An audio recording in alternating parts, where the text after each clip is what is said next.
só vive triste. Eu vi. Você viu, né? Eu vi. Só vive triste. Ela está lá manifestando a tristeza dela lá, né? E também o Marte e a Marilude está ali, são missionários, ele é alemão e ela brasileira, né? Louvamos a Deus pela vida de vocês, viu? Fica em pé aí para a igreja aqui, ver vocês aí. Marte é um homem de oração. Marte ora assim mais ou menos 200 horas cada minuto. É cheio de Espírito Santo ele. Muito bem. Boa noite, amados, aos que não cumprimentei hoje e a todos indistintamente cumprimento com a graça e com a paz de Jesus, queridos. Nessa música agora teve uma frase que diz assim, como é difícil vocês entenderem. Algumas pessoas apresentam como desculpa para não andar com Deus, para não andar com Jesus, para não entregar a vida a Ele, a desculpa de não entender. Eu não entendo, quando eu vou ficar ouvindo mais se eu entender direito. Né? Em Atenas, por exemplo, isso foi dito, né? Depois da pregação de Paulo, uma exposição maravilhosa sobre a pessoa de Deus, disseram assim, olha, a respeito disso a gente ouve de novo depois. Agora não entendemos direito, depois você volta e fala mais. Eu gosto de leite, muito de leite, mas eu não posso tomar leite de vaca. Porque o leite de vaca tem uma proteína chamada beta-caseína A1. E eu sou alérgico à beta-caseína A1. Então, nós temos uma pequena propriedade rural lá em Brasília, e lá eu crio uma búfala. Porque no leite da búfala não tem beta-caseína A1. É o que nós chamamos de A2A2. Então, para quem tem alergia ao leite, é só tomar leite de búfala. Agora, eu vendi todas as búfalas, paramos nossa produção de queijos, etc., e eu deixei só uma búfala, ela chama-se Sinistra. Ela tem quase 30 anos, é uma búfala muito velha, um chifre assim quebrado, ela é realmente sinistra. Mas a búfala é pretinha. E o pasto nessa época é muito bonito e muito verde. A búfala preta vai lá, come o capim verde, volta e dá um leite branquinho. Eu não sei explicar por quê, eu só tomo leite. Você fica, mas eu não entendo. Entende o suficiente para saber que é bom.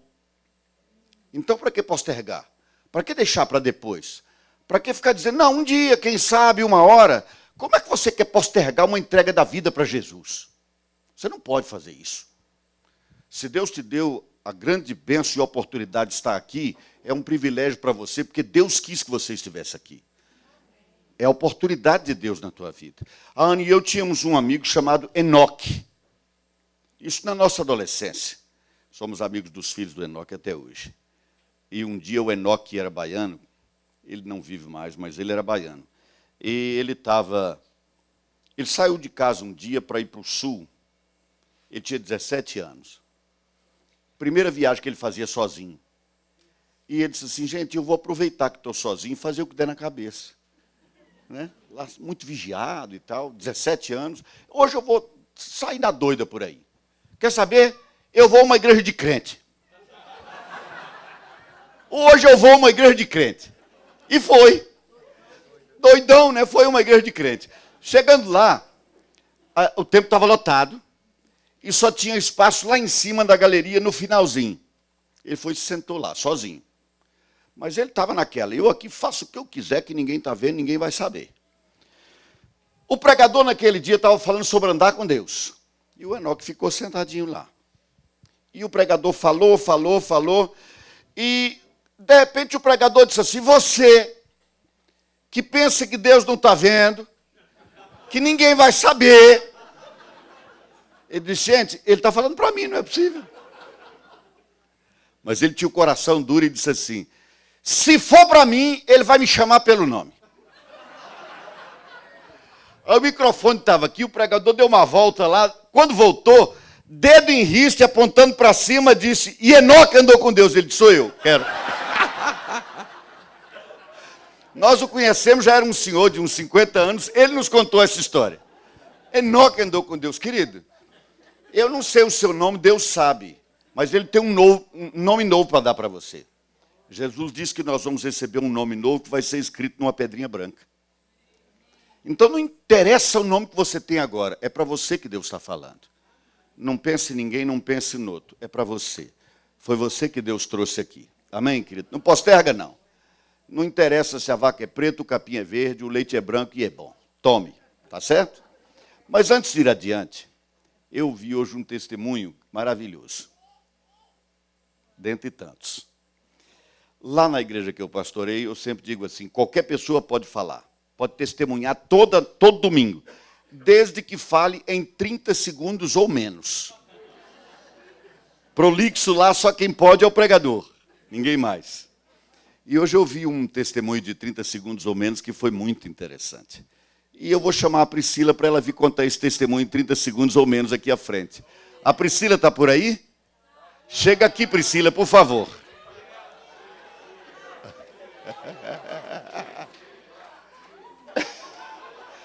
O esposo acompanhando, quem sabe, não é, Priscila? Vem aqui, Priscila, eu vou ficar do seu lado aqui, o maridão vem para te apoiar também. Você vai se arrepender de ter me contado o testemunho, né, Priscila? Ela me disse assim, pastor, conte você. Não, quem conta o testemunho foi quem viveu a experiência. Ao que aconteceu quando ela estava descendo lá, foi na T9, né? Esse microfone ali está funcionando, tá? Fale nesse aí, por favor, tira ele daí.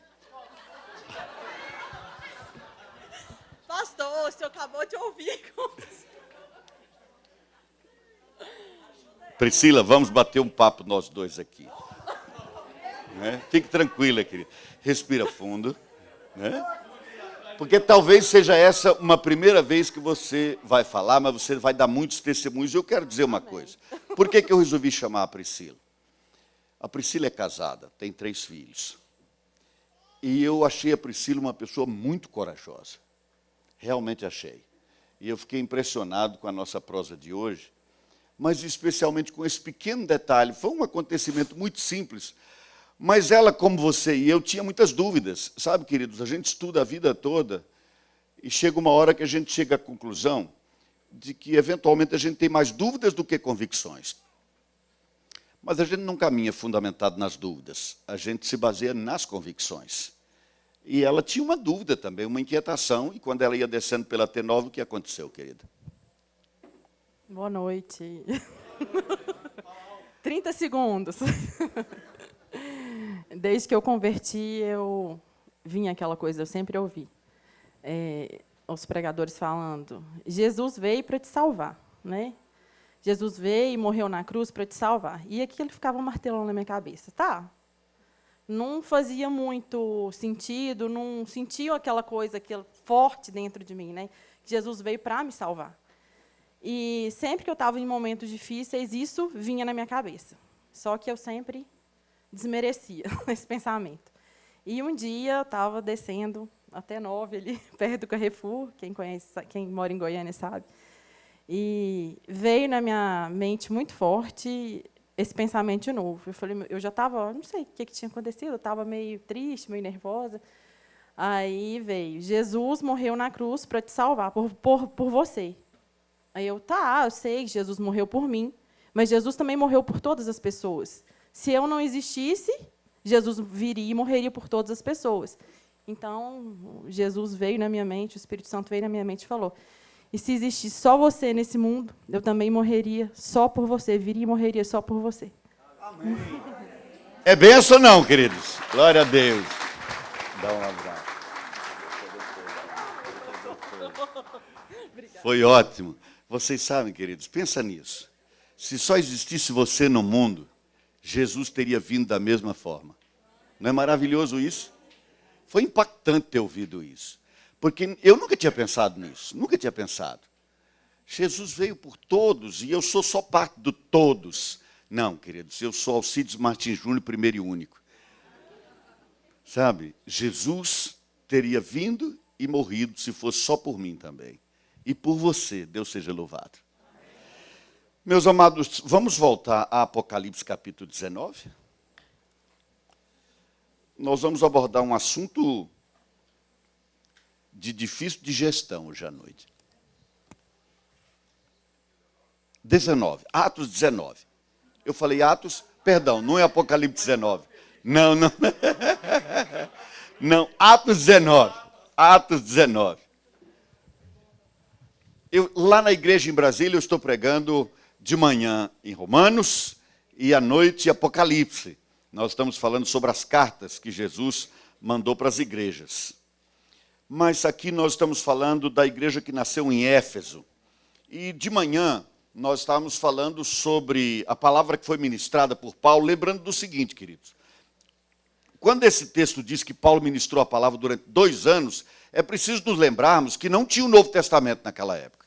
O que Paulo fazia era expor o Velho Testamento para deixar claro para judeus e gregos, para judeus e não judeus, que Jesus era o Messias.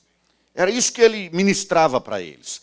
Para nós hoje é mais fácil, porque nós temos já tudo escrito. O Espírito Santo inspirou o apóstolo Paulo, que tinha recebido essa revelação, e ele nos comunicou essa palavra. Só relembrando mais uma vez o seguinte, querido, Jesus uma vez disse assim: errais não conhecendo as Escrituras e nem o poder de Deus. Algumas pessoas querem experiência com o poder de Deus sem conhecer as Escrituras. E outras pessoas estudam tanto as Escrituras que acham que não precisam mais experimentar o poder de Deus. É um erro. Tanto conhecer as Escrituras sem o poder, quanto querer conhecer o poder sem as Escrituras. Porque é pelas Escrituras que nós conferimos se o poder é efetivamente de Deus. Sobre isso já ministramos pela manhã. Mas na sequência aqui, queridos, nós estamos no capítulo 19, nós estamos falando, chegamos até o ponto em que diz que fugiu às enfermidades das suas vítimas e os espíritos malignos se retiravam. Ok, vamos orar. Deus maravilhoso e santo, obrigado por ter falado tanto ao meu coração hoje, ouvindo a tua filha dando esse testemunho. Senhor, eu sei que a tua graça é de fato indescritível. Mas pensar que Jesus teria morrido se só eu existisse nesse mundo foi muito impactante. E eu te louvo, eu te agradeço por isso. Porque a Priscila foi instrumento do Senhor para trazer muita alegria ao meu coração. Obrigado, Pai querido. E agora eu peço em nome de Jesus que o Senhor abençoe a Priscila, o esposo dela e os seus filhos. Deus, eu estou te pedindo em nome de Jesus que uma porta se abra do Senhor para eles. Deus, que o teu anjo os preceda e os leve onde o Senhor tem preparado. E que eles recebam do Senhor a vitória que tem esperado. Deus, em nome de Jesus, que venha sobre eles uma confirmação nesse momento de que o Senhor tem algo especial para eles. E que isso aconteça, e eles sejam muito felizes. E eles sejam instrumentos do Senhor para abençoar muitas outras vidas com a prosperidade que o Senhor vai dar a eles. E agora, Pai, fala ao nosso coração. Ministra na minha vida. Ministra no nosso coração. Livra-nos da soberba de pensar que nós já sabemos tudo. Oh, Deus, dá-nos um coração de ovelha nessa noite. Porque nós queremos ouvir a tua doce voz, Espírito Santo, a nos mostrar onde está o pasto verdejante. Nós queremos ser conduzidos a boa água, a água tranquila. Queremos a direção do Senhor. Deus, em nome de Jesus, eu peço que o Senhor abra o nosso entendimento, nos dê um espírito de revelação e nos faça ver com absoluta clareza aquilo que precisa mudar na nossa vida. Em nome e para a glória exclusiva do Senhor Jesus. Amém, Senhor. Amém, Pai. Meus amados, a sequência aqui, não vou deter-me por muito tempo, diz apenas uma história curiosa, diz assim: e alguns judeus exorcista ambulante é uma coisa curiosa, né? De fato, eu fico imaginando, sabe, querido? O sujeito chega, bate na porta, e aí, tem algum possesso aí? Eu sou um exorcista ambulante, se tiver algum demônio aí, me fala, eu vim para mandar embora. É realmente uma profissão esquisita. E ele não era um só, não, era um grupo. E eles andavam por lá, eram ambulantes, expulsando demônio. Tentaram invocar o nome do Senhor Jesus sobre possesso de espíritos malignos, dizendo... Me permite uma parada ligeira aqui, queridos. Tentaram invocar o nome de Jesus. Irmãos, a igreja vive muito de moda. De uma hora para outra, alguém tem uma ideia criativa, traz para a igreja e daí para frente as pessoas passam a fazer isso sem questionar. Eu fui a um casamento um dia desses, lá no Lago Norte, em Brasília, e tinha gente do meu condomínio lá nesse casamento. E no meu condomínio tem 2 bruxas, 2 wiccas. Elas, inclusive, fazem as suas reuniões não muito longe de lá. A que mora na frente da minha casa, agora mudou-se para o sul, lá, inclusive, tem uma serpente e um pentagrama em alto relevo na parede, bem de frente. Essas pessoas estavam no casamento, numa igreja evangélica.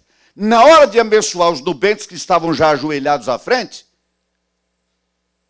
a pessoa que estava fazendo o casamento disse assim: todos vocês levantam as mãos, vira para cá e abençoa esse casal. Porque é uma moda. É uma moda. Como a moda, por exemplo, de dizer, profetiza para quem está do seu lado. E se for um do capeta que está do lado, como é que profetiza? Tudo vai dar certo para você. Sem Jesus?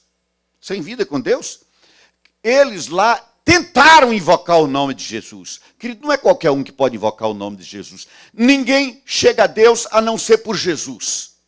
Mas só está em Cristo e pode invocar o nome dele quem morreu e nasceu de novo. O nome de Jesus não está aí à disposição para qualquer um usar. Só está em Cristo quem morreu e nasceu de novo. Não foi o que Jesus disse para Nicodemos? Mas, queridos, qualquer um agora usa o nome de Jesus, porque nós somos um país onde todo mundo é cristão. O pastor, o pai de santo, o padre, a macumbeira, o macumbeiro, a prostituta, e todo mundo é cristão nesse país. Vá a Papuda e Brasília, lá dentro quase todo mundo é cristão. E quando todo mundo é, ninguém é. Isso é uma estratégia do inferno para nos roubar a nossa identidade e nos colocar como farinha de um saco só. Todo mundo é cristão nesse país. Não, querido, cristão significa um pequeno Cristo. É aquele que se identifica de tal maneira que quem olha para ele vê Jesus nele. Pedro, na entrada do templo, na hora 9, 3 horas da tarde, numa reunião de oração, na hora de entrar, o homem que estava ao lado pedia uma oferta, pedia uma ajuda financeira. Nós nos lembramos muito bem quando o apóstolo Pedro disse assim: eu não tenho ouro nem prata, o que eu tenho isso te dou, em nome de Jesus fique em pé e anda. Ele não ficou em pé, ele saltou e saiu saltando o templo adentro, glorificando o nome de Deus. Mas antes de mandar o homem levantar, Pedro disse assim: olha para nós. A igreja quer a autoridade de expulsar demônio e mandar o doente levantar, mas perdeu a autoridade de dizer: olha para nós. Seja crente como eu sou crente, seja marido como eu sou marido, seja filho como eu sou filho, seja esposa como eu sou esposa, seja discípulo de Jesus como eu sou discípulo de Jesus. Olha para nós, olha para mim. Essa história de vai à igreja e olha para Jesus, não olha para mim, não cola, queridos. Porque onde é que vão ver Jesus? Na cadeira ao lado que está vazia? Não, vão ver Jesus em mim ou não o verão. Porque é na minha vida que as pessoas precisam ver Jesus. E isso vai nos levar ao problema que temos que tratar hoje. Mas voltemos aqui aos expulsadores de demônios. Tentaram invocar o nome do Senhor Jesus sob possessos de espíritos malignos. Há ainda hoje quem acredita que os espíritos malignos não existem. Dizendo: esconjuro-vos por Jesus a quem Paulo prega. Veja, ele não conhecia pessoalmente Jesus. Mas ele sabia quem era Jesus por causa da palavra de Paulo. Jesus não estava nele, estava em Paulo. Por isso ele não tinha autoridade para invocar o nome de Jesus. Esconjuro-vos por Jesus a quem Paulo prega. Versículo 14 diz: os que faziam isto eram 7 filhos de um judeu chamado Seva, sumo sacerdote. Veja que era um religioso. Não era um qualquer, eram 7 filhos, não de um sacerdote, mas de um sumo sacerdote. Só o sumo sacerdote tinha um direito, no seu turno, uma vez por ano, de entrar onde estava a Arca da Aliança. Só uma vez por ano. E ele tinha que oferecer sacrifício por si mesmo, antes de entrar lá, porque do contrário morreria. Ele tinha que entrar amarrado, porque ninguém podia entrar para tirar. Ele seria puxado se Deus não aceitasse a presença dele. Então eram filhos de um homem conceituado. Mas o que aconteceu com esses filhos desse homem tão conceituado? Mas o espírito maligno lhes respondeu: conheço a Jesus e sei quem é Paulo, mas vós quem sois? Irmãos, isso deve ter sido ridículo. Ele deve ter sacado a carteirinha do sindicato: eu sou expulsador de vocês. Você está desconsiderando a minha profissão. Eu vim aqui para expulsar, porque eu sou expulsador de demônio. Foi para isso que eu vim. Não sei quem você é. Vou dizer uma coisa a você, querido. Você sabe quando você é um bom discípulo de Jesus, quando você sabe que é tão conhecido no céu quanto no inferno. Eu tenho essa expectativa e essa esperança a meu próprio respeito, que eu seja tão conhecido no inferno quanto no céu. Porque se a minha caminhada com Jesus não incomoda mais o inferno, queridos, pouca diferença estou fazendo. Então eu tenho a expectativa de que eu caminhe a minha caminhada na mira do inferno. Por isso eu escrevi uma vez um livro com esse título: Na mira do inferno, mas sob a proteção de Deus. Porque o verdadeiro discípulo de Jesus está na mira do inferno. A diferença é que entre ele e o inferno tem a mão de Deus. Agora, queridos, eles disseram: eu conheço a Jesus, eu sei quem é Paulo, eu não te conheço. Eu não te conheço. Analise isso na sua vida, tá, querido? Pense nisso. Talvez você pense assim: tomara que o diabo se esqueça de mim. Se isso acontecer, você não está mais fazendo diferença. Talvez o melhor seja viver para sempre com Jesus de uma vez, né? Na eternidade. Agora, repare, depois que eles falaram isso, o demônio falou isso para eles, deu uma surra nele. Impressionante. É de fato impressionante. E o possesso de espírito maligno saltou sobre eles, subjugando a todos, e de tal modo prevaleceu contra eles, que desnudos e feridos, fugiram daquela casa. Que coisa vergonhosa, hein?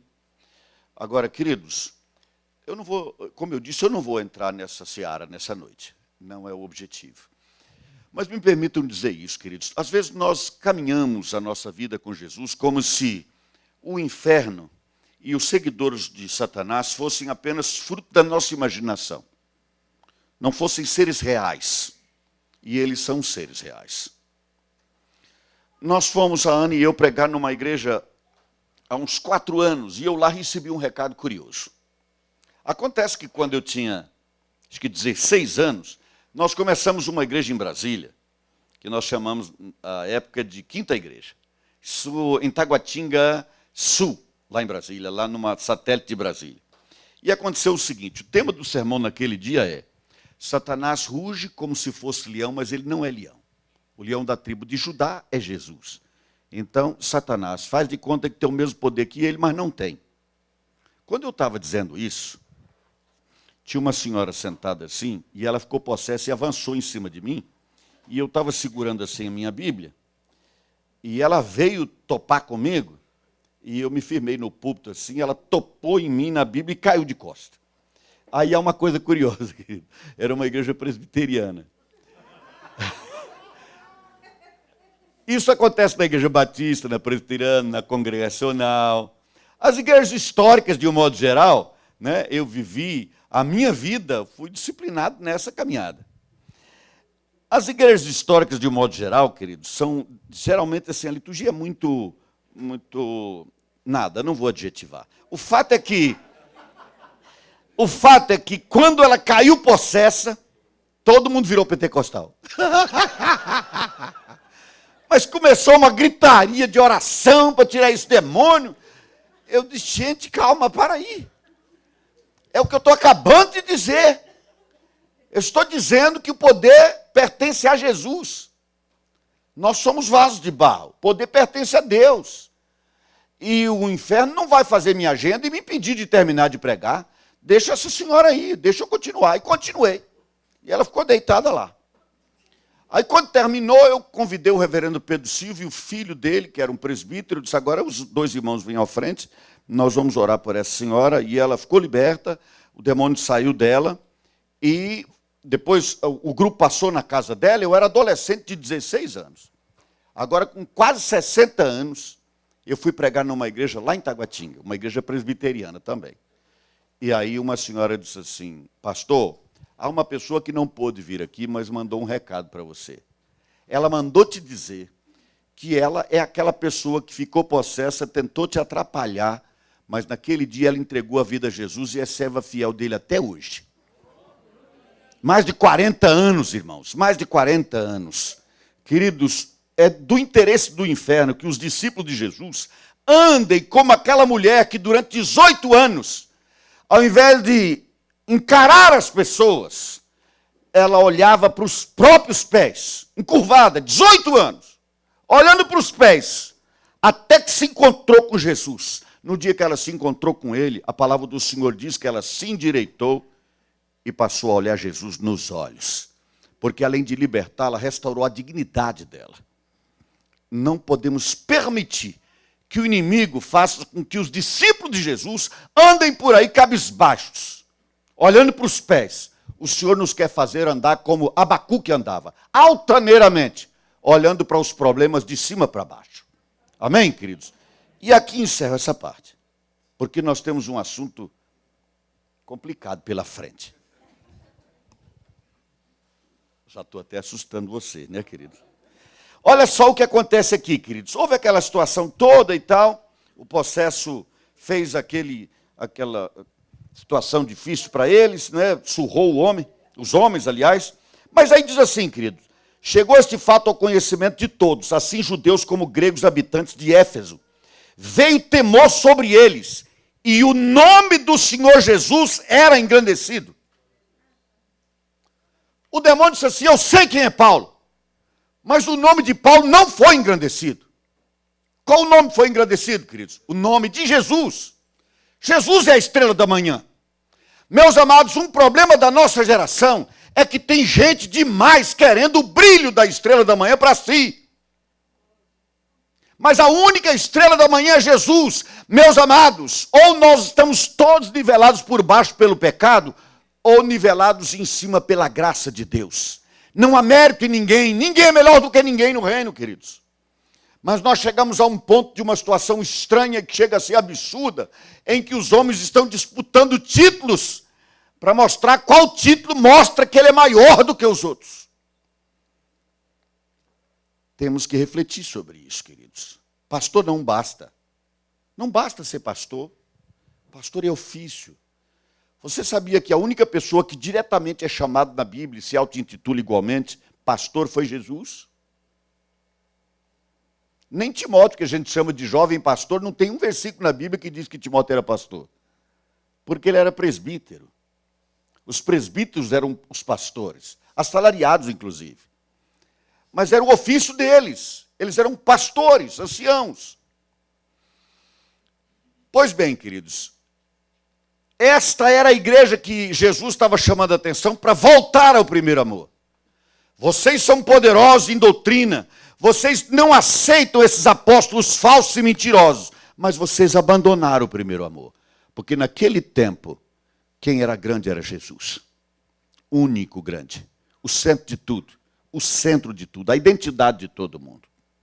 Ok, adiante. O nome de Jesus era engrandecido, muitos dos que creram, agora sim chegamos lá. Muitos dos que creram vieram confessando e denunciando publicamente as suas próprias obras. Também muitos dos que haviam praticado artes mágicas, reunindo os seus livros, os queimaram diante de todos. Calculados os seus preços, achou-se que montavam a 50 mil denários. Muito dinheiro.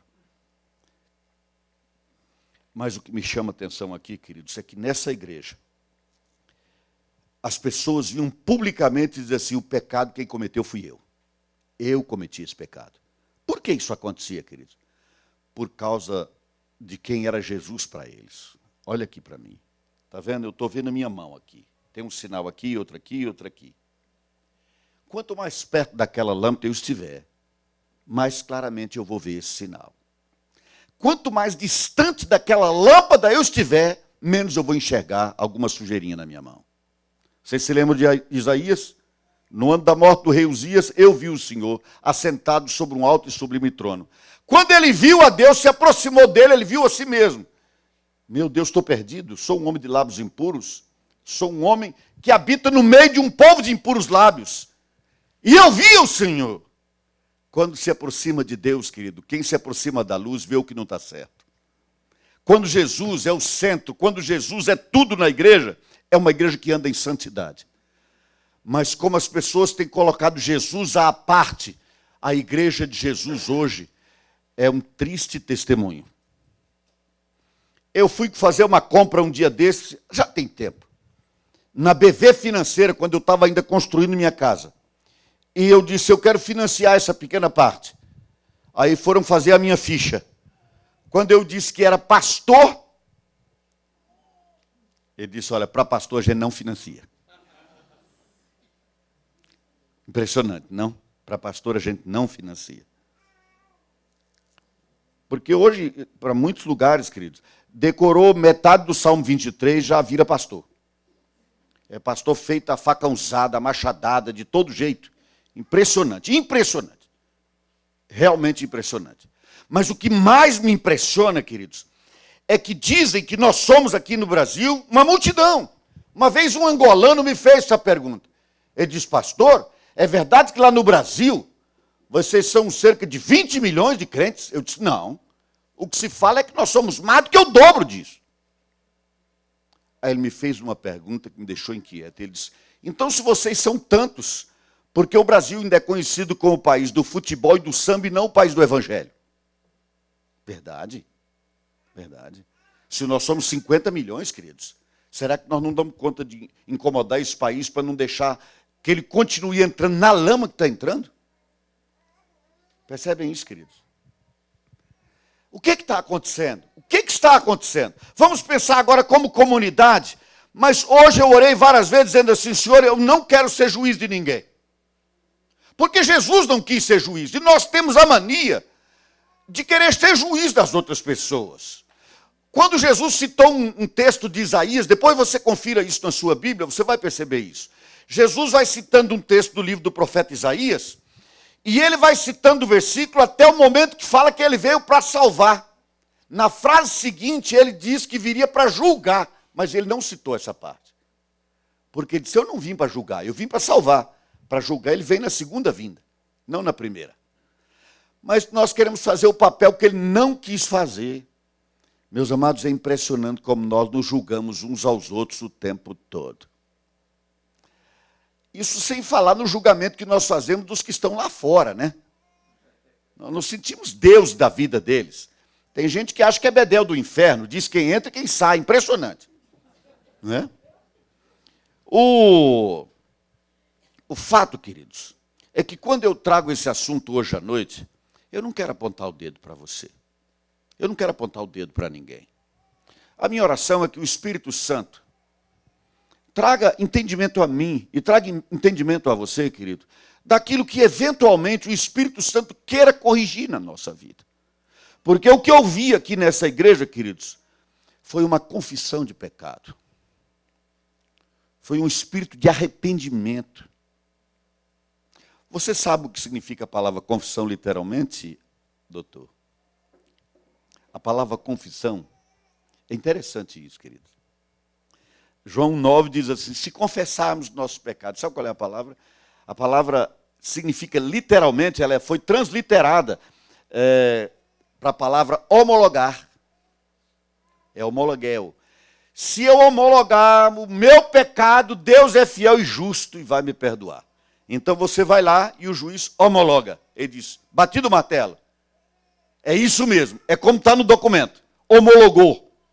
Quando você chega para Deus, querido, e você homologa e diz assim, o erro é meu. Fui eu que cometi esse pecado. Aí você pensa assim, então para me livrar desse pecado eu vou sofrer um pouco. Eu vou chorar. Você não muda de vida quando chora. Você muda de vida quando se arrepende. Chorar não faz ninguém mudar de vida. Se arrepender é que nos faz mudar de vida. Porque arrepender-se, que nós vimos hoje pela manhã, significa o quê? Metamorfose. Aliás, metanoia, mudar a mente. Metamorfose é com a borboleta, né? É metanoia, mudança de mente. Você chega para Deus com sinceridade e diz assim, Senhor, eu estou cometendo esse pecado.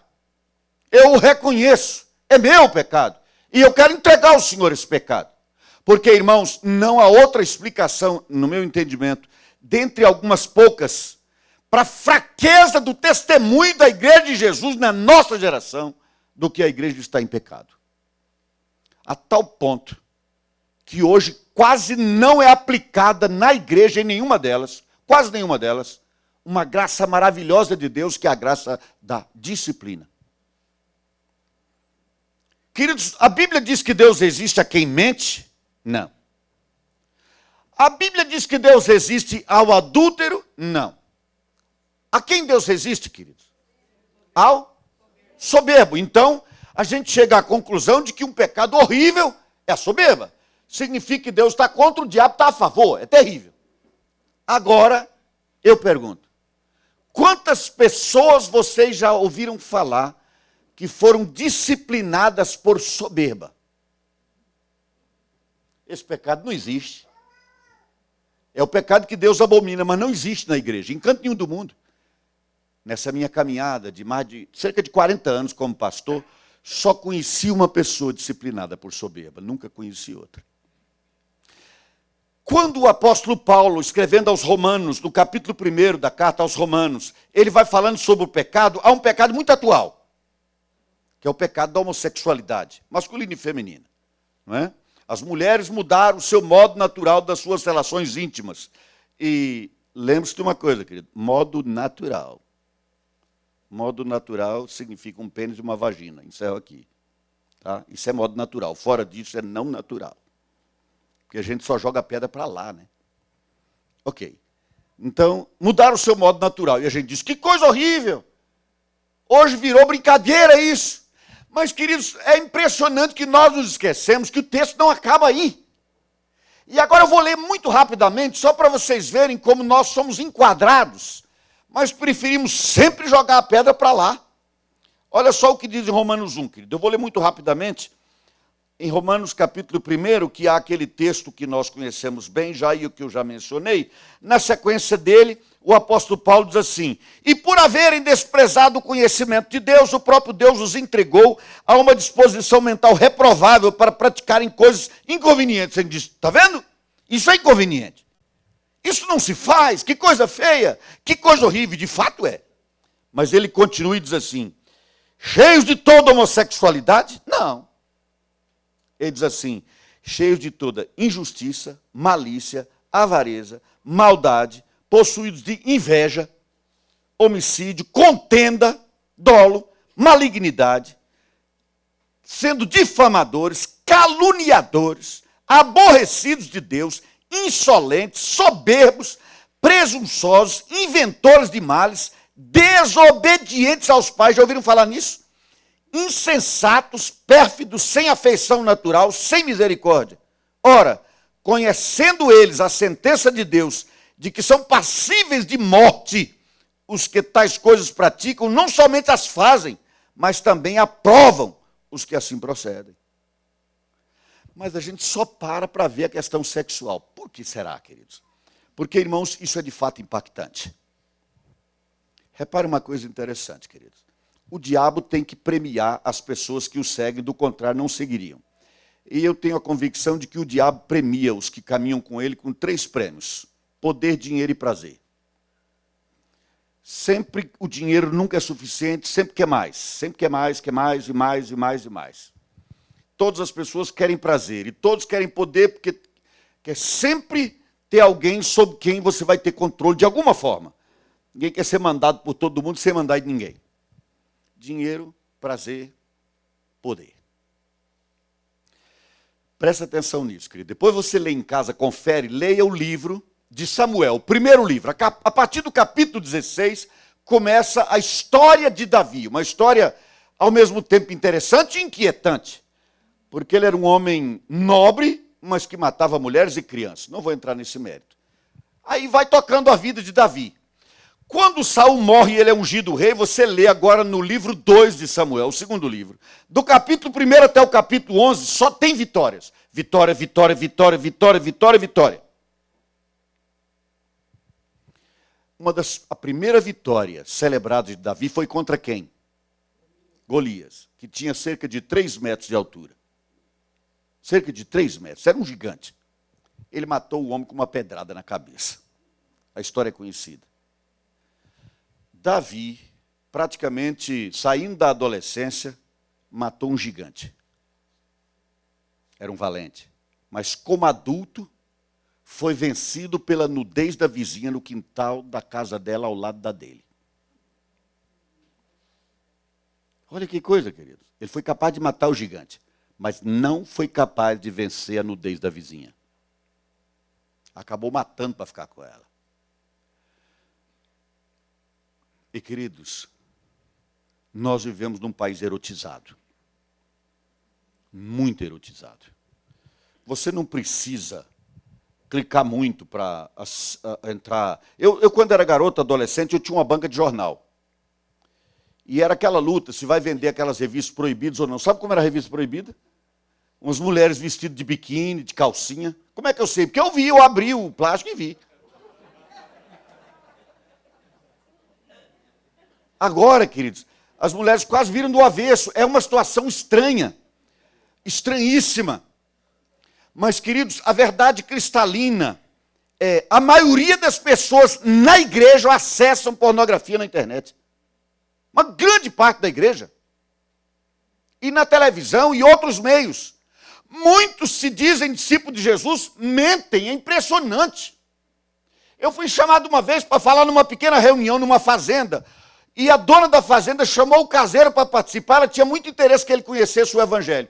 Quando eu terminei de falar, encerrou a reunião, ele falou assim, olha, fulana, aquela minha casinha que eu ganhei lá na cidade e eu aluguei para uma pessoa, ele está querendo me tomar a casa. Eu tinha acabado de falar, ela virou para ele e falou assim, vai lá e fala para ele que você precisa da casa, para você tirá-lo de lá. Ou seja, vai lá e minta para ele. Como é que essa pessoa quer que ele conheça o evangelho? Vai lá e minta para ele.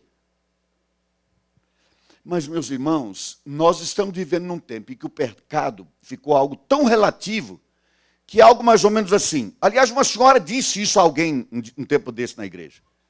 Falou, o que é pecado para você pode não ser para outra pessoa. O que é pecado, irmãos? O que é pecado?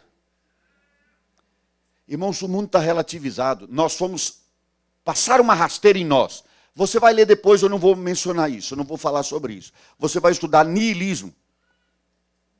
A filosofia existencialista, o niilismo. A filosofia do nada, para resumir a ideia. Você vai ver que interessante isso. Inclusive nas artes. Está aí, minha irmã, faça essa experiência, querida. Sônia, né? Sônia, quando você for ao Louvre, em Paris, você vai olhar toda a arte pré-reforma, é a arte do nu, daquelas mulheres gordinhas, assim, com as costas de fora, as nádegas de fora. Aí você tem a arte sob a influência da reforma, aí ele retrata a beleza, o belo, não é? Retrata o belo. O olho assim pintado, como, melhor que uma fotografia.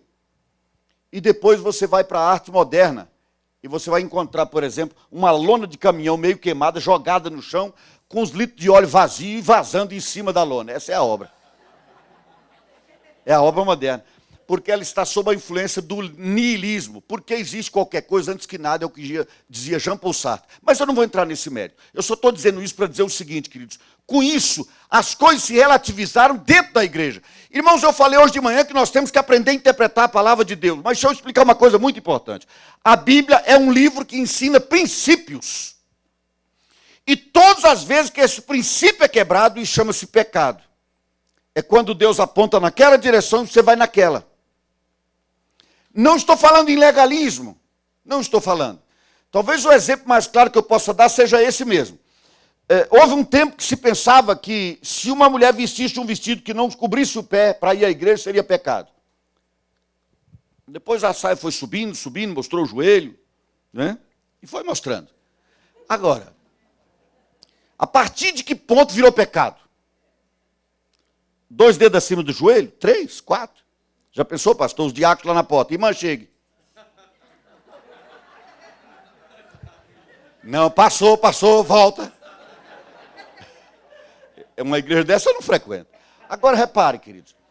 Não é o tamanho da saia. Há um princípio envolvendo isso. Qual é o princípio? Você não pode se vestir com lascívia. E o que é lascívia? É quando a pessoa provoca um desejo sexual indevido na outra pessoa.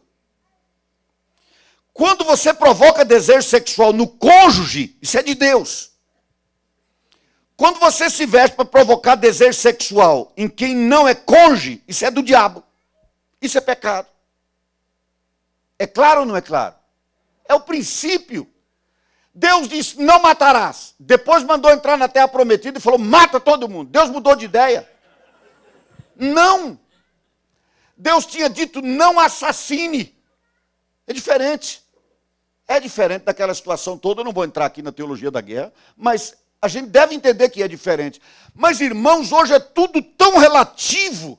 Quando eu vou aconselhar jovens que vou casar, geralmente eu não pergunto se eles estão fazendo sexo, mas se tem muito tempo que estão fazendo sexo. Porque é preciso ajustar. E eu vou dizer uma coisa quase besta aqui para você, porque não está na Bíblia, é conclusão minha. Deus erra em algum projeto, irmãos? Não. Deus nunca erra, jamais. E por que uma mulher nasce virgem? Por que ela nasce com ímen? Aquilo serve para quê? Deus teria falhado nessa... Ih, pus isso aí, não precisava. Não. Deus pôs isso com um propósito. O meu entendimento é que Deus pôs aquilo lá, sabe para quê? Para selar uma aliança com sangue.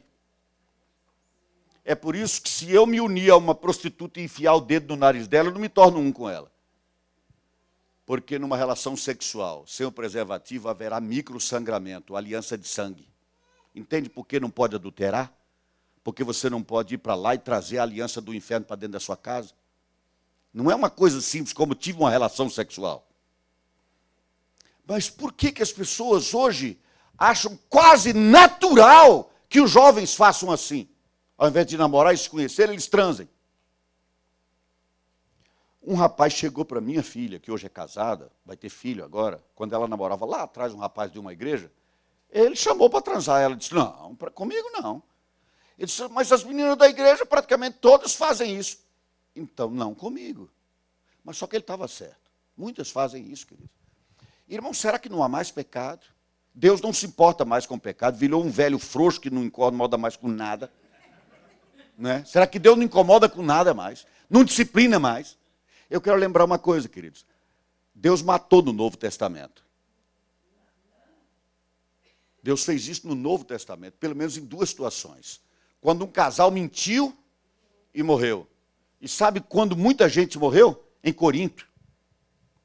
Aquela igreja que vivia no pecado e conhecia muito os dons do Espírito Santo. Quero lembrar disso, querido. A unção não impede o pecado. A unção não impede você de pecar. O dom do Espírito também não. E nem a unção de Deus também não. Saul recebeu unção e caiu no pecado. E até profetizou. Então, lembra disso, querido. Em Corinto, Deus disse assim por meio de Paulo, muitos de vocês estão doentes e muitos já morreram. Morreu, sim, morreu. Porque você não teve discernimento do corpo e era uma coisa aparentemente boba, queridos. Mas algumas pessoas, estranhamente, bebiam tanto vinho na ceia que estava ficando bêbado. Impressionante, né? Ficava bêbado. E alguns abonados compravam aquela comida maravilhosa, ou fazia e trazia. Aí o sujeito pensava, gente, eu comprei esse carneiro, foi uma fortuna, né? Ou ninguém deu, eu tive que comprar uma picanha cara, trouxe, está aí preparada. E o que acontece? Acontece que aquele sujeito trouxe só o ovo. E eu vou ter que comer um ovo com ele, vai comer a picanha que eu trouxe. Então eu vou comer logo a minha picanha. Era isso que eles faziam. Porque a ceia não era um pedacinho de pão, era uma refeição. E eles comiam depressa para os outros não chegarem e comer. E Paulo disse assim, por que você não comeu em casa então? Você não está discernindo o corpo. O corpo, nesse caso, não era o corpo de Cristo, era a igreja de Cristo. Vocês não entendem o que é a comunhão do corpo de Cristo. Mas, queridos, geralmente quando a gente pensa nisso, eles foram lá confessando os seus pecados, a gente tende a fazer uma varredura e olhar para todo lado. Mas o que eu tenho pedido a Deus hoje é que eu não olhe para lado nenhum, o Espírito Santo olhe para dentro de mim e diga, Alcides, isso na sua vida tem que mudar. Isso tem que mudar. Alguém, um dia falando lá no Lago do Sul, onde era pastor, numa igreja, eu falei assim, alguém aqui não pecou essa semana? Para mostrar que todo mundo peca, né? Aí tinha um índio lá, falou, eu não pequei. Falei, mas como não? Ele disse, tem 2 semanas que eu estou de cama, pastor, como é que eu vou pecar? Porque para ele é só aquilo que faz, não é? Mas o pecado brota é aqui, queridos. É no coração que ele acontece. Depois ele só é executado, mas ele já estava aqui. Alguém termina um culto como esse, vai lá para fora e diz assim, ei, você quer adulterar comigo? Ninguém faz isso, querido. Ninguém pula na lama, você desce para ela. Passo a passo, aos poucos. A gente vai descendo até chafurdar. É assim que acontece, infelizmente. E nós temos que tratar isso, irmãos. Porque a igreja, que tem muita gente vivendo em pecado, é uma igreja fraca. No seu testemunho e de pouca ação do poder de Deus por meio dessa igreja, na salvação de pessoas, na recuperação e na libertação de vidas. Nós precisamos, queridos, apresentar a Deus aquilo que está errado na nossa vida. Isso pode ser uma pessoa, por exemplo, que seja maledicente. Uma pessoa que fala da vida dos outros, quer ser juiz de todo mundo. Porque a gente quase sempre pensa em pecado, pensa em sexo. Sexo é uma bênção maravilhosa de Deus, queridos. Pode ser pecado, mas é uma bênção maravilhosa de Deus. Não há no corpo nenhum prazer maior que eu conheça. Agora, queridos, há muita coisa no nosso coração que a gente vai adiando e deixando para lá. E deixando para lá. E às vezes está a um clique de mudança. Só aquele clique no computador que põe on e off. Puf, desligou. Fora, sai, midianita, não quero nada contigo. Sabe, querido, a gente tem a impressão às vezes que a gente é imune. Eu pensei que eu era imune. Houve um tempo que eu pensava que eu era imune. Eu me lembrei disso aqui agora. Aí a Ana e eu tínhamos aqui em Caldas Novas um chalé, e do chalé nós fomos lá para um clube. Eu não me lembro o nome desse clube lá no centro, chama Privé. E nós estávamos lá, assim que chegamos, nossas crianças eram pequenas. Nós entramos, a Ana entrou na piscina, eu sentei numa espreguiçadeira, a Ana entrou na piscina com as duas crianças, e eu fiquei aqui sentado, meio deitado na espreguiçadeira, passou uma senhora. Nova, bonita, não estava vestida com roupa de banho de piscina. Ela estava vestida com uma saia bem curta. Ela foi lá na frente assim, voltou e sentou na minha frente. Com essa mesma intenção que você deve ter imaginado. Queridos, quando eu vi aquilo, eu disse assim, se eu não estivesse com a Ana, hoje, provavelmente, eu cairia em pecado. Eu fiquei tão apavorado, que eu disse, Ana, pega os meninos, vamos sair. Ué, acabamos de chegar, vamos embora, depois eu explico. Vamos sair daqui. Aí nós pegamos as crianças. Quando nós pegamos as crianças, nós fomos ao maleiro pegar alguma coisa que tínhamos deixado lá. Quando nós pegamos, que ficamos em pé, essa moça veio e passou. Eu estou falando moça para ser educado, né? Ela veio e passou encostando em mim. A Ana disse, o que é isso? Eu disse, já te explico. Aí nós fomos embora. Fomos para o chalé aqui. Quando chegamos no chalé, eu disse, olha, quer saber? Vamos embora para Brasília. Eu não quero ficar aqui, não. Vamos embora. Vamos embora. Sabe por quê, querido? Eu fiquei apavorado. Porque eu imaginava que eu era imune. Eu pensava assim, eu não caio nessa esparrela. Eu não. E eu vi que eu não era imune a nada, querido.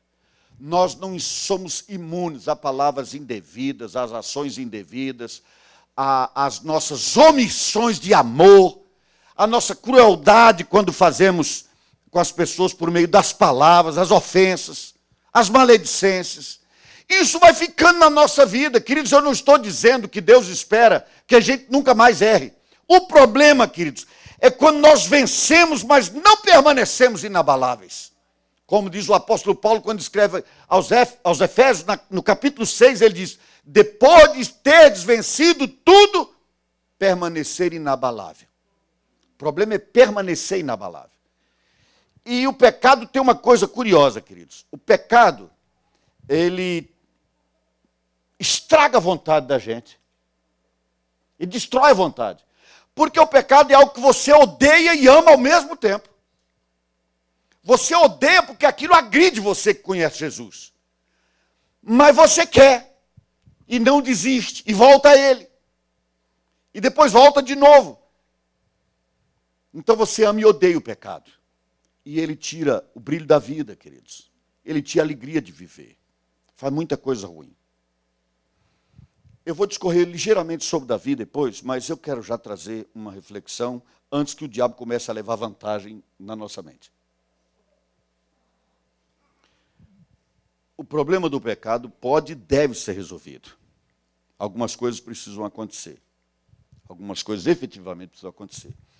Mas uma delas, com certeza, querido, eu tenho que assumir, o pecado é meu. Eu tenho que homologar isso aí. Eu tenho que dizer, sou eu que faço isso. Não é outro, não vou terceirizar o problema como fez Adão, né? Adão, o que você fez? Eu? Foi a mulher que o senhor me deu, nem pedi, agora veja, desgraceiro. Né? Aí é a filosofia freudiana. Né? Filosofia freudiana é essa. Vai ter alguém culpado do mal que você está fazendo. Não, eu faço isso porque minha mãe me xingou quando era criança. Aí você terceiriza a responsabilidade do seu erro. O erro não pode ser terceirizado, querido. Se o erro é meu, eu tenho que tratá-lo com Deus, eu tenho que resolver com Deus. Outra coisa, irmãos, não empurre para debaixo do tapete. É um problema e o problema só se resolve se for enfrentado. Enfrentado. E se precisa, enfrentado os dois, se são casados. Olha o que eu vou te dizer. Eu estava aconselhando uma senhora que teve um problema, estou eu voltando de novo à questão do sexo. É meio onipresente na cabeça da gente. Sabe, aquele livro, Por que os homens fazem amor e as mulheres... Por que os homens fazem sexo e as mulheres fazem amor? Porque os homens mentem e as mulheres... eu esqueci. As mulheres choram e os homens mentem, uma coisa assim. Mas lá nesse livro, a seguinte pergunta: como é que uma mulher pode saber se o marido está pensando em sexo? Fácil. É só conferir se ele está respirando. Se estiver respirando, está pensando. Põe a mão aqui ou um espelhinho. Opa, tá respirando. Então está pensando nisso. Está pensando eu não disse Davi venceu Golias e cedeu a vizinha do lado. Irmãos, mas vejam vocês que nós, quando vamos tratar um problema, ele tem que ser abordado e às vezes é juntos. Eu aconselhava uma senhora, como eu vinha dizendo, que aprendeu a fazer sexo com animais. E ela não se livrava desse vício. E ela chorava muito, sofria demais e pediu minha ajuda. Só que ela me impressionou, porque eu não sabia que aquele tipo de coisa acontecia. Eu fiquei impressionado com aquilo e fui ver. Então, lá em casa, tem a cama, tem a minha cadeira do papai aqui, que você foi comprar comigo lá em Goiânia uma vez, querido. Foi com o seu cartão de crédito que eu comprei. Está lá até hoje. Eu sentei nessa cadeira e eu falei, eu vou ver esse negócio. Quando eu vi, eu fiquei impressionado, mas assim, uma impressão negativa, ruim, que coisa estranha. Eu não pensei que as pessoas fizessem isso. E aquilo realmente me chocou demais. Só que daquele que eu estava, eu fui ver outro. E depois outro. E outro. Aí eu comecei a gostar. Não dos animais, mas das mulheres. E eu falei, isso vai virar uma miséria na minha cabeça. A Ana estava dormindo do lado na cama. Sabe o que eu fiz? Acordei a Ana. Eu disse, baby, eu estou com um problema aqui que vamos resolver agora, porque isso não pode ficar na minha cabeça. E eu estou com receio de que fique. Então levante, porque eu quero que você ore por mim, nós vamos orar junto, porque eu não quero isso na minha cabeça. Pronto, tratei ali. Tratei ali. Não espicha não, querido. Resolve. Eu não falei há pouco, é porque eu não quero me estender demais, mas eu não falei há pouco da questão dos demônios? Não é incomum que o que eles fazem, porque há problemas de pecado não resolvido. Eu fui pregar, pastor, numa igreja no interior de São Paulo. Sabe quantas pessoas cabiam no templo? 1.200 pessoas. Aniversário da igreja. Sabe quantas pessoas tinha no culto? 62 pessoas. 2 adolescentes, um era 2 jovens, e o resto todo, um monte de gente feito eu, tudo velho. Aí, só que eu ainda não estava nessa fase, eu estava lá com uns 30. Eu preguei na sexta-noite um programa, um seminário no sábado o dia todo e preguei sábado à noite. Domingo de manhã eu falei de novo. Irmãos, até o domingo de manhã, eu acho que eu tinha ouvido todo mundo naquela igreja. Um falando do outro, do outro, do outro, do outro. Uma maledicência louca. Aí cheguei para pregar domingo à noite, eu disse, meus irmãos, espera aí. Nós estamos fingindo para quem aqui? Nós estamos fingindo para quem? Isso não é festa. Cabe 1.200 pessoas aqui, tem 62. 62 pessoas. E eu vou agora arrumar um tema inspirador para ficar legal essa noite? Não vou, não. No sábado à noite, quando eu estava na casa do pastor, a Ana e eu estávamos num quarto próximo à cozinha. Só tinha um corredor até a cozinha. E eu resolvi beber água. O pastor já estava, a esposa dele não estava, ele estava só. Ele era casado, mas não tinha filhos. E eu fui da cozinha, do quarto até a cozinha. No meio do caminho, quando eu voltei, eu falando, eu trombei com um demônio no corredor, tenho certeza. Trombei com um bicho ruim nesse corredor aí. E aí nós oramos, a gente sempre faz isso. Porque eu prefiro expulsar um demônio que não existe do que ter um demônio de verdade à minha volta e eu não botar ele para correr. Eu prefiro isso, sinceramente, irmãos. Se ele não existia, o banco doido não tem problema. Mas eu falei, eu tombei com um bicho ruim no corredor. Aí fiquei lá no quarto, nós oramos, e no outro dia, domingo à noite, eu estou lá na igreja. E eu dei lá uma palavra e disse, agora, irmãos, agora nós vamos orar. Aí, nessa hora, o pastor falou assim, não, eu quero falar antes. Aí pegou o microfone e disse assim, irmãos, o problema é que tem pecado nessa igreja. E o pecado nessa igreja está em mim. Começa em mim. Eu tenho um pecado que eu trouxe para cá. E ele disse, quando eu era criança, não, ele não contou esse detalhe, só falou que estava em pecado. Não é? E disse, olha, eu quero pedir o perdão da igreja hoje à noite. Aí o conselho veio à frente, se ajoelhou com ele, choraram muito. E eu disse, eu não vou à porta cumprimentar ninguém. Quando terminar aqui, cada irmão que se oferecer para perdoar, vai passar lá e perdoar. Vai dizer, pastor, eu te perdoo. Tá certo? Se você perdoa, passa lá. Todos passaram, fizeram uma fila e perdoaram o homem. Aí eu fiquei feliz, né? Graças a Deus. Que coisa boa e tal. Aí fomos para a casa dele. Quando chegamos na casa dele, ele disse assim, o Alcides, não resolveu ainda não. Eu disse, mas pastor, você mesmo falou lá, tá, a igreja te perdoa. Não, mas não resolveu. Não resolveu pelo seguinte, eu fui agredido sexualmente quando eu era criança, por um parente. Desde então me tornei homossexual.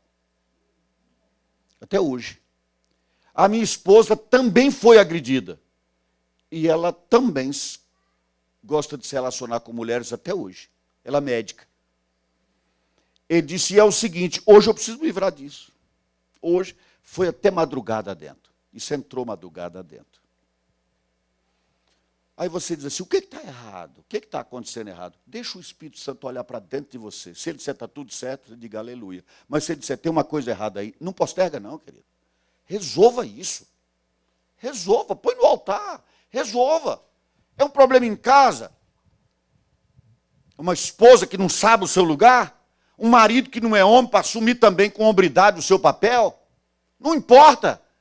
O que Deus apontar, diga, Deus, eu tenho esse problema e quero resolver. Eu quero resolver. Eu disse e vou reprisar, querido. Eu não estou apontando o dedo para você.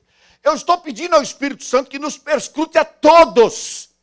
E se há alguma coisa para ser consertada, que o seja. Porque, queridos, Davi fez aquilo com a mulher, mas depois que ele fez e mandou matar o marido dela, você conhece a história, ele foi exortado pelo profeta. E depois de exortado pelo profeta, ele escreveu 2 salmos. Eu ia ler, mas não vou mais. Você lê depois. Eu queria fazer alguns comentários ali, mas não tem problema. Salmo 32 e Salmo 51. Mas ele vai mostrar que ele era um homem triste. E ele tinha medo que Deus até tirasse dele a alegria do Espírito Santo. Senhor, não afaste de mim o teu Espírito. Quando ele reconheceu o mal que tinha feito, ele tinha pecado contra Deus. E ele disse, Senhor, não me tire a alegria do Espírito Santo. Não afaste o teu Espírito de mim. Porque eu estava gemendo de dor quando a tua mão pesava sobre mim. Então agora vamos lá. Eu disse que você tem que reconhecer, você tem que confessar. Mas há uma coisa igualmente importante. Depois de confessar, você tem que entender que você ficou livre dessa opressão. Senão ela volta. Como é que isso acontece? Filho pródigo, lembram do filho pródigo? Filho pródigo saiu de casa, viveu uma vida errada. Quando ele chegou ao fundo do poço, a Bíblia diz que ele, caindo em si, disse, quantos trabalhadores de meu pai têm pão com fartura e eu aqui morro de fome? Levantar-me-ei, irei ter com meu pai e lhe direi, pai, pequei contra o céu e diante de ti. Já não sou digno de ser chamado teu filho, trata-me como um dos teus trabalhadores. O discurso era bonito, mas trazia implícito um problema grave. ele não via mais condições nele de ser filho. Eu não sou digno, essa era a frase. A frase, eu não sou digno, é do interesse do inferno, não de Deus. Lembra disso, querido? É do interesse do inferno, não é do interesse de Deus. Porque Deus mandou o seu filho ao mundo para que você fosse digno por meio dele. E qual é o problema quando a gente não se sente digno? Quando a gente tem um pecado que a gente não conta, mas ele sempre volta à memória. Depois você lê o Salmo 32, o Salmo 51, você vai ver o que eu estou falando. Queridos, vamos imaginar que eu tivesse uma dívida com o pastor Elias, uma dívida grande. Há muito tempo, eu tive dinheiro para pagar, mas não paguei. Continuei devendo. E ele já cobrou várias vezes e eu não paguei. E aí o pastor Riciopo diz, Alcides, vai lá dar uma palavra para a gente. E diz, inclusive o pastor Elias vai estar lá. Provavelmente diria, mas eu não. Esse é o problema, querido. Quando você tem uma dívida e você não consegue pagar, você não quer se encontrar com o credor. Porque você tem vergonha dele. É por isso que o diabo quer nos manter em algum pecado, para a gente dizer assim, eu não sou digno, como na minha adolescência, quando descobri a sexualidade. Depois de me masturbar, eu dizia assim, eu sou uma desgraça ambulante. Como é que Deus pode amar alguém feito eu? Nunca mais faço isso. Passava um tempo, fazia de novo. Aí me arrependia de dizer, não, agora não tem mais jeito, nunca mais. Nunca mais até a próxima. E o que é pior, não tive ninguém para me ajudar, para me explicar, para entender que eu não podia ser controlado por aquele desejo. Eu expliquei isso para meu filho quando estava lá na altura dos 10 anos. Para ajudar naquilo que ninguém me ajudou, eu tive que vencer sozinho. Mas, querido, enquanto você olha para você e tem consciência de que você tem um pecado continuado, que você não deixa, você não se sente digno. E você pensa, o Espírito Santo não vai me dar os dons que eu preciso para exercer o ministério. O poder de Deus não vai atuar por meu intermédio. Porque eu tenho isso que eu tenho que apresentar a Deus. Você apresenta e volta a Ele. E volta pior. Porque o inimigo trabalha com prazer. E o prazer é aquela ideia dos hormônios, né? Como a dopamina. Você tem que ir abrindo uma corrente imensa, uma estrada na tua cabeça. Por isso que no começo ver uma mulher provoca desejo. Depois você tem que vê-la de roupa íntima. Depois tem que vê-la nua. Depois tem que vê-la fazendo sexo com alguém. Depois com mais de um. Depois com animais. E não para. Vai abrindo. Vai abrindo. Aí você acha que não dá conta de controlar mais. Vou fazer essa pergunta besta. Não precisa responder. Qual foi a última vez que você se masturbou? Eu contei quando eu fazia isso.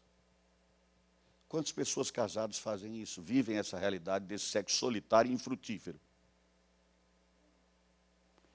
Mas nós fazemos de conta que o mundo está indo para o maligno, a maldade está aumentando, e está mesmo.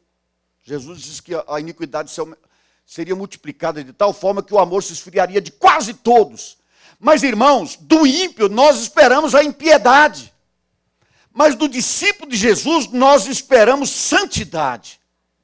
Santidade de gente, não é santidade de Deus, santidade de gente. Eu vou explicar isso. Alguém tem aqui, olha, veja só, essa garrafa aqui. Você vai entender, eu acredito claramente. Olha só. Não, me dê esse copinho aí, por favor, querido. Esse copinho é melhor. Obrigado. Aqui está um copo. Provavelmente na sua casa tem uma cristaleira ou um lugar especial que você guarda um copo especial. Que você serve quando o Riciopo vai lá. Né? Aí você diz, o Riciopo está chegando aí, vamos botar aquele copo.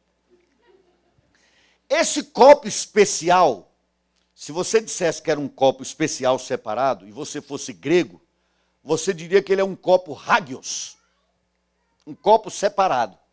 Para uso especial, para uso específico. Era um copo hagios. Tá, ele está lá na cristaleira. Limpinho. Aí chegou aquela visita especial, você tira o copo hagios, que significa santo. Você pega o copo santo e põe na mesa. Continua o copo santo. Mas aí o convidado pega o copo, põe suco nele e bebe. Aí você diz, esse copo deixou de ser santo, vou jogar fora e comprar outro? Não. Ele continua copo santo, só que agora está sujo. Então o que você faz? Você lava o copo e agora ele volta a ser santo e limpo. Eu não estou dizendo que você não é santo, querido. Eu não estou dizendo que você, na vida de quem Jesus já entrou, na vida de quem já foi selado pelo Espírito Santo, eu não estou dizendo que você não é santo. O que pode acontecer com você e comigo é que às vezes nós estamos como copo sujo que tem que ser lavado. Entende isso, querido? Não é uma acusação. É uma palavra do tipo, vamos lavar o copo. Ele nunca deixou de ser santo, só porque sujou. Você não perde a sua salvação. Você não vai ter que lutar por ela, como não lutou antes. Não vai ter que lutar depois também. Você diz, pastor, mas eu acho que eu estou perdido hoje, porque eu cometi um pecado terrível. Qual é o tipo de pecado que te põe de volta no inferno, querido? Tem gente que diz que o crente pode perder a salvação por causa do pecado. Então, na hora que alguém disser assim para você, olha, o pecado te faz perder a salvação, e você dizer, agora eu estou conversando com um salvo ou com um perdido? Né? Porque você toma café, agradece o café da manhã, está salvo. Sai, a vizinha saiu junto, você o acompanhou, está perdido. Você senta no almoço para almoçar, agradece o almoço, está salvo de novo. À tarde você vai fazer um negócio, conta uma mentirinha, está perdido de novo. Antes de dormir você ora, está salvo de novo. E fica naquela torcida para Jesus voltar na hora que você está salvo. Vai ser uma roleta russa. Estou salvo, estou perdido, estou salvo, estou perdido. Isso não existe, querido. A vida de Jesus em você é Zoe. Vida que não se acaba. Vida eterna. Vida para sempre. Ninguém tira a salvação de Jesus do teu coração. Mas o pecado pode tornar sem graça a sua vida com Jesus. Pode tornar sem brilho a sua caminhada na direção do Espírito Santo. Porque ele se entristece. A palavra do Senhor diz que nós não devemos entristecer o Espírito. O pecado entristece o Espírito, queridos. Então nós precisamos da santidade de Deus na nossa vida. E a forma de encontrar essa santidade é dizendo, fui eu que pequei, eu homologo e peço perdão. E mudo a minha mente. E se você voltar a esse pecado, não se desespere. De novo, dobra o seu joelho e busque o Senhor. Eu não falei do elástico, que a minha vida estava feita um elástico. Sabe quando é que o elástico tora completamente? Geralmente isso acontece, queridos, quando eu tomo tempo para buscar a Deus, mais profundamente. Tempo para estar com Ele, tempo de qualidade. Eu sou pregador e passo a minha vida pregando, basicamente, desde que eu tinha 15 anos. Mas há uma coisa, queridos. Os melhores momentos que eu já passei com Deus na minha vida, eu passei sozinho no silêncio. Eu morava na QI 17, ali do Lago Sul, em Brasília, não sei se alguém conhece. Próximo de lá tem uma área, acho que é da Marinha, eu creio, perto do aeroporto. E lá tinha uma árvore, eu matei todo o capim embaixo dessa árvore. Tanto tempo eu passei ali sentado ou deitado, falando, rindo, chorando, em silêncio, louvando, murmurando. Eu abri meu coração para Deus ali muitas vezes.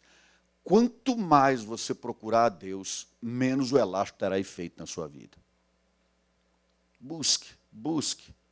Ninguém busca a Deus em excesso, como ninguém ama além da conta. Ninguém busca a Deus além da conta. Ninguém ama a Deus além da conta. E o que Deus espera de nós é isso, querido. Eu falei mais de uma vez, e vou finalizando dizendo o seguinte. Não é a Bíblia que a gente tem que conhecer? Pois um dia Jesus Cristo resumiu a Bíblia. E como ele resumiu? Ele disse, tudo está resumido em ame a Deus, acima de tudo, e ame ao próximo como a você mesmo. Isso está no Novo Testamento? Jesus só estava reprisando o que já estava no Velho, queridos. Está no Velho Testamento. Amar a Deus e amar o próximo como a si mesmo. O resumo é esse, amar. Mas presta atenção nisso, querido. Amor não faz muito sentido. Amor é uma palavra romântica, né? Poética. Mas o amor só faz sentido quando o substantivo vira verbo.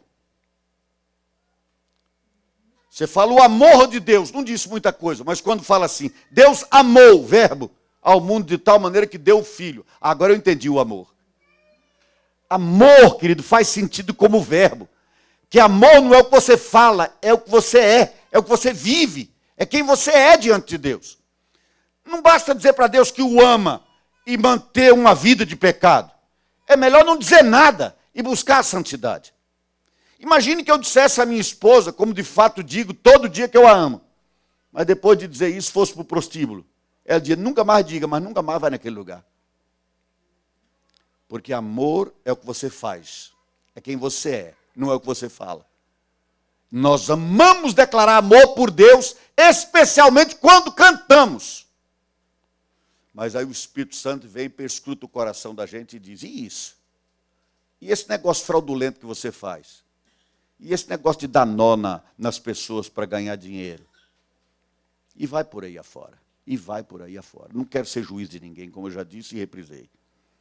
Mas, querido, hoje à noite, põe o seu coração diante de Deus. Senhor, tem alguma coisa que eu devo mudar? Algo que eu devo deixar? E eu vou fazer uma exortação direta agora.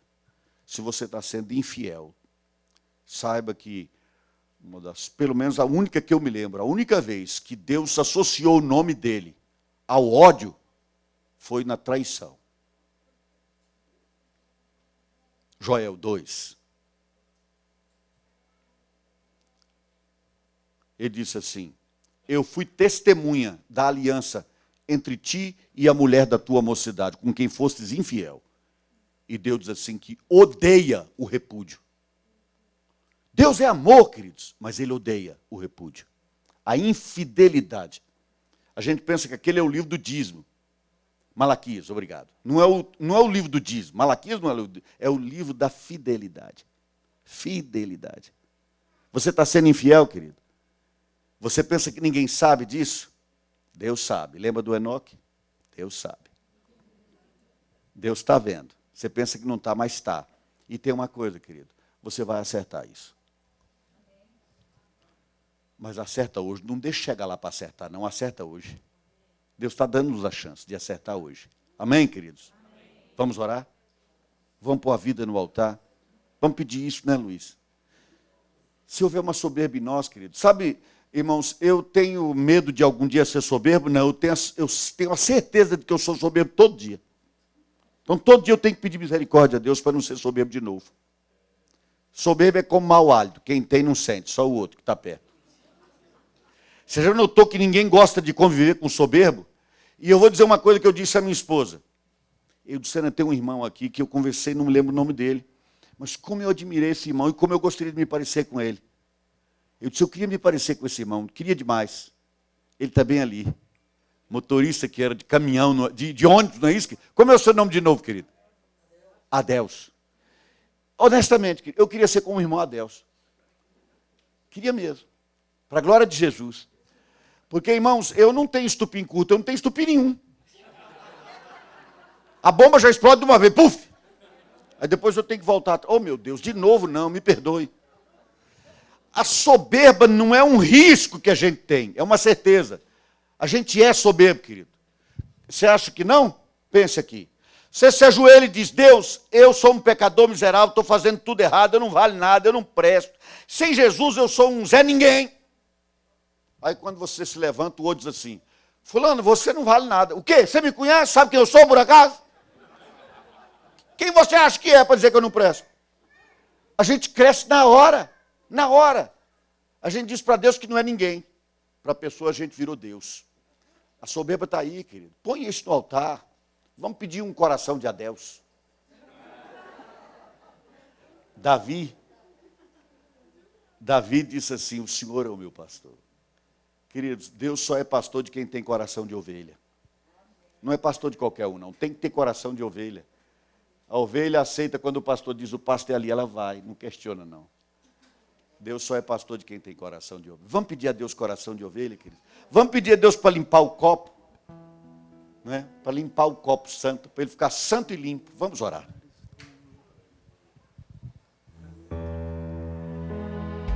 Eu vou dar um tempinho, querido, enquanto o irmão está dedilhando aqui, para você pensar, ou cantando, fique à vontade. Para você pensar, eu vou pensar também. Ore, peça ao Espírito Santo para perscrutar você. Para olhar dentro de você. Se tu olhares, Senhor, pra dentro de mim, nada encontrará de bom. Mas um desejo eu tenho de ser transformado. Preciso tanto do teu perdão. Dá-me um novo coração. Dá-me um coração igual ao teu, meu mestre. Dá-me um coração igual ao teu, coração disposto a obedecer, cumprir todo o teu querer. Dá-me um coração igual ao teu.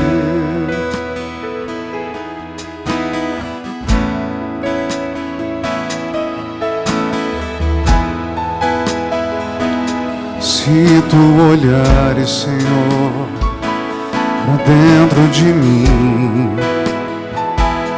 nada encontrará de bom.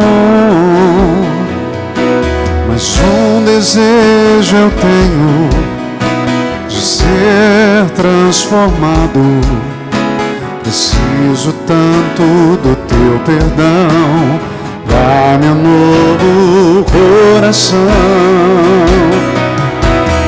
Dá-me um coração igual ao teu, meu mestre.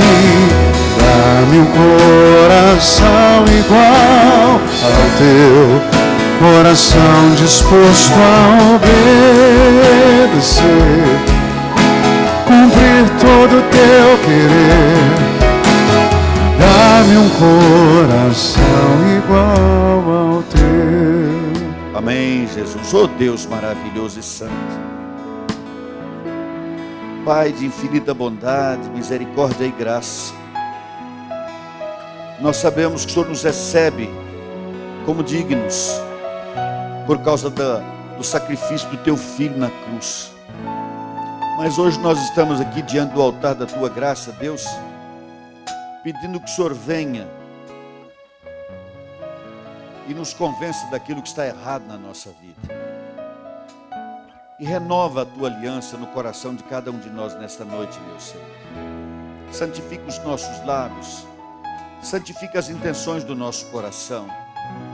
Que nunca mais esse lábio profira mentira. Deus, ajuda-nos a fazer como Jó, que fez aliança com os seus olhos na presença do Senhor.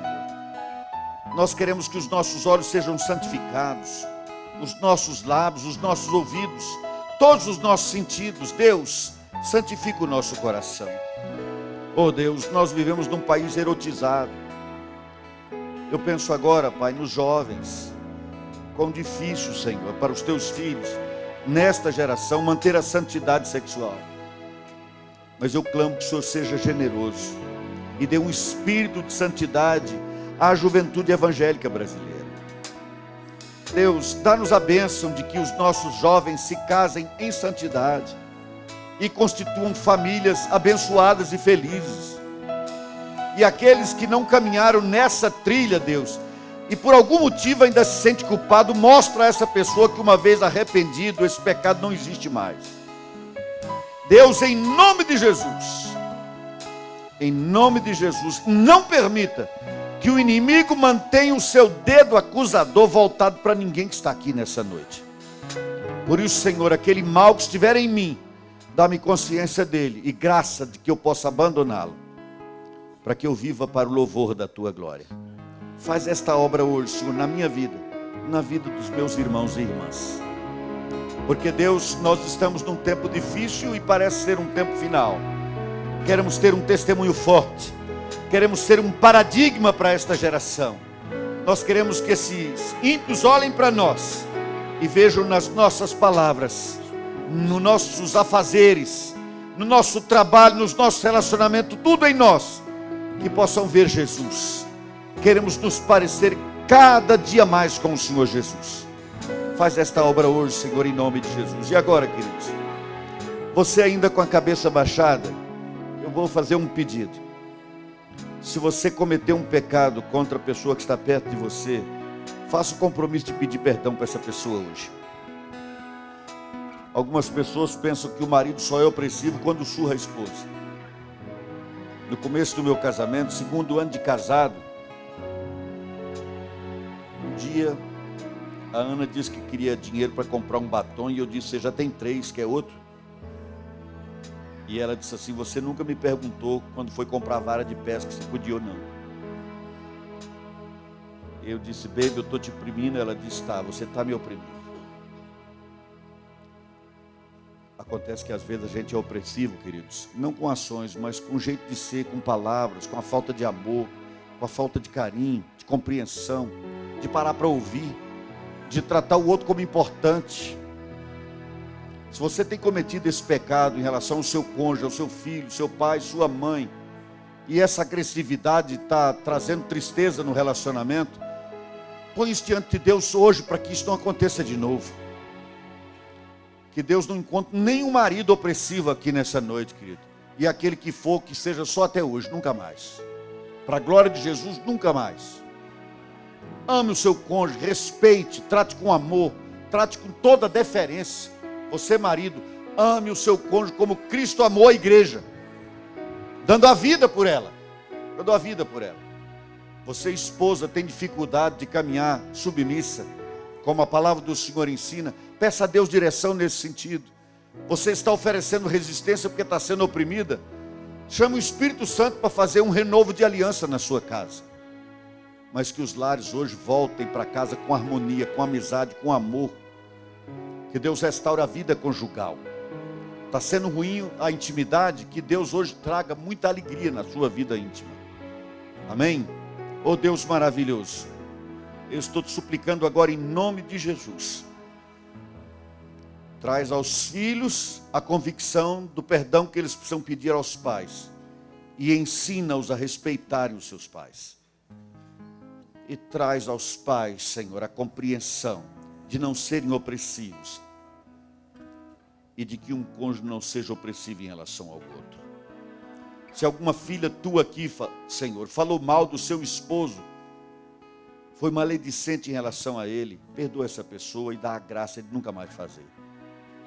Aquele marido que foi opressivo em palavras ou em ações, em desconsideração, seja como for, aquela irmã que não está sendo valorizada, que o Senhor dê graça a esse marido hoje à noite, para que aprenda a valorizar o seu cônjuge, a sua esposa, porque foi um presente do Senhor na sua vida. Dá essa bênção hoje, Pai querido. Faz a tua obra. Nós precisamos de Ti, Espírito Santo. Vem e traz sobre nós a tua bênção. É a minha súplica sincera, em nome de Jesus. Amém, Senhor. Amém. Amém. Vamos cantar essa canção mais uma vez?